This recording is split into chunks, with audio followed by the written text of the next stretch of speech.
সিরাজগঞ্জের পিপুলবাড়িয়া বাজারের তেহেরি ঘর নাম শুনলে জিভে জল আসাটাই স্বাভাবিক। বাইরে থেকে ধোয়া ওঠা বিরিয়ানি আর সুগন্ধি তেহেরির সুবাসে একে সাধারণ ভোজনালয় মনে হলেও এর অন্দরমহলে চলে এক অন্ধকার কারবার।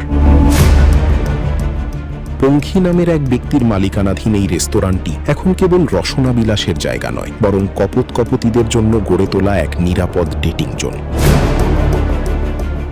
সম্প্রতি সামাজিক মাধ্যমে ছড়িয়ে পড়া একটি ভিডিওতে দেখা যায় রেস্তোরাঁটির একটি শৌচাগারের দরজায় নক করতেই সেখান থেকে অপ্রস্তুত অবস্থায় বেরিয়ে আসে এক যুবক। ভেতরে তখন ধরা পড়ার ভয়ে এক তরুণী মুখ ধোয়ার অভিনয় করছে। জানা গেছে সাধারণ গ্রাহকের আড়ালে একদল বখাটে যুবক আর পথভ্রষ্ট তরুণ তরুণীদের উচ্চ মূল্যের বিনিময়ে গোপন সময় কাটানোর সুযোগ করে দিয়ে পকেট ভারী করছেন মালিক পঙ্খী। এমনকি হোটেলের শৌচাগারকেও ব্যবহার করা হচ্ছে অনৈতিক কাজের কক্ষ হিসাবে।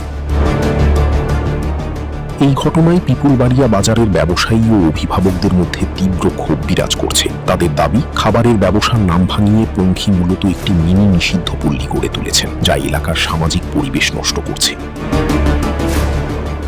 এলাকাবাসীর একটাই চাওয়া, এই নোংরা ব্যবসার নেপথ্যে থাকা ব্যক্তিদের দ্রুত আইনের আওতায় এনে বাজারের সুস্থ পরিবেশ ফিরিয়ে আনা হোক।